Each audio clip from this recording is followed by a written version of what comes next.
Hello, today I'll be presenting about my hardware sensors. I'm from group B01 and my name is Ansel. So for our group, we are doing a AR maze game where the user will control the character using sensors on the arm and the leg to move through the maze. So for the overall architecture for my hardware, it's a it's a master slave network coordinated by a central laptop. The system consists of two nodes, so the hand module and the leg module. The hand module acts as the trigger.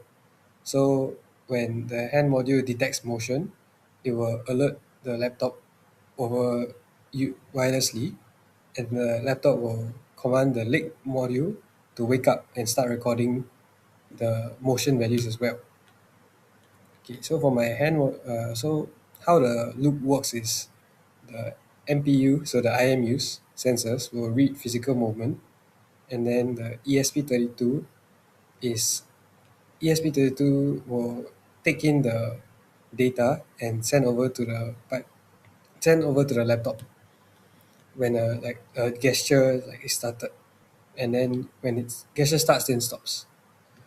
Then whether it's performed correctly is done by the gesture recognition, so it'll be done on the laptop side.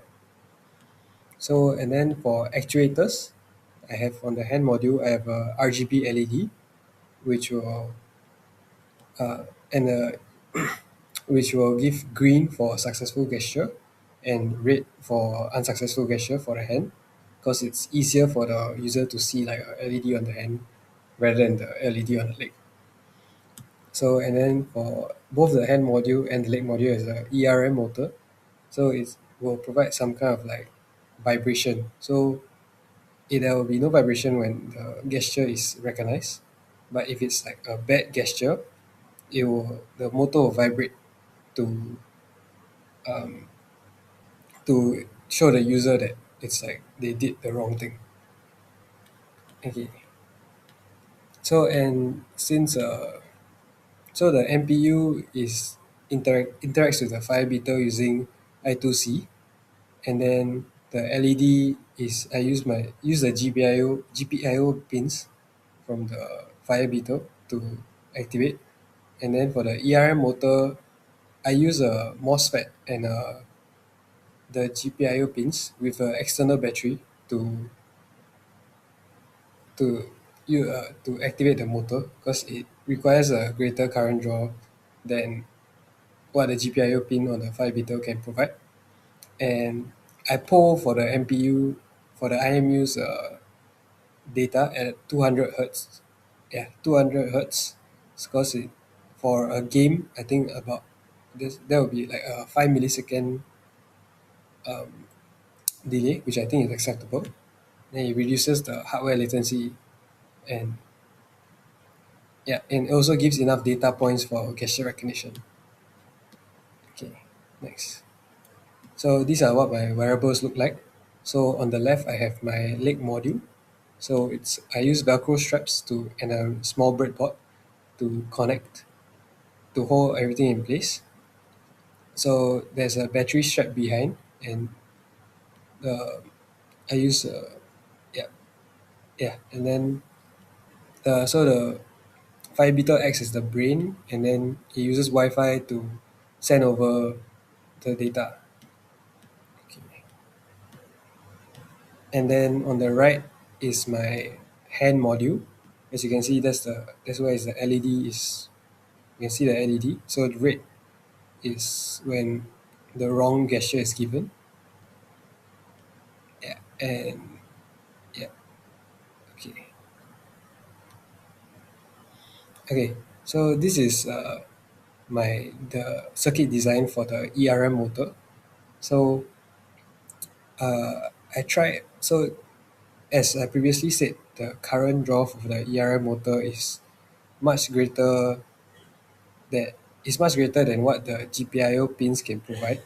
So if I were to use the GPIO pin, it might result in like damaging the fire beater itself. Because for example, if there's like the motor stops, and then there could be an inductive load that is sent back to the fire beetle, which might result in shorting the board. So I found it safer the to use a MOSFET and an external battery to power the ERM motor. So I used the GPIO pin as a way to just switch on the MOSFET. And previously I tried to use the ERM motor powered by the 3v3 port on the Fire Beetle, but however it didn't it resulted in the noise from the ERM motor resulted in freezing the ESP32 repeatedly. So I realized that I couldn't use it and I had to use a second battery. And also another design choice that I made was instead of using PWM for the motor to slowly turn it on and to turn it back off, I decided to use like just straight GPIO instead because I feel like that the haptic buzz of the G of a of a digital ride is more in line with a game and it will simulate a physical impact. Okay. Okay. And then next I'll talk about my algorithm. So for how previously I said the hand module will uh, the hand module will yeah, the hand module it acts as a trigger. So if it detects a motion, and how I detect the motion is I calculate the magnitude from the acceleration values of the IMU. So at the bottom, during the loop itself, I calculate the magnitude, and from through that magnitude, if it's greater than the motion threshold, I set the motion threshold to 2.5 meters per second square, and this is after uh, adjusting for gravity of like 9.81.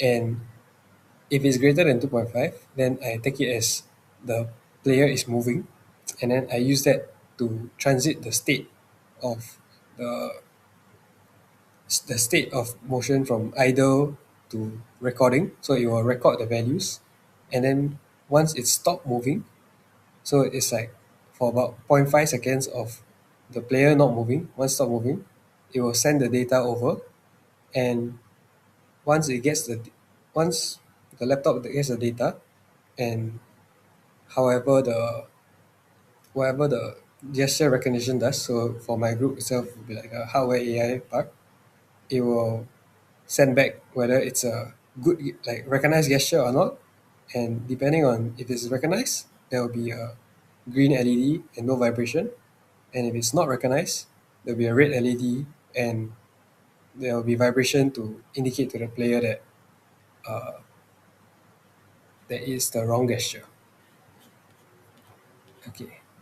And initially, I planned to have the IMUs constantly stream the data, but I realized that it was flooding the Wi-Fi hotspot and causing packet loss.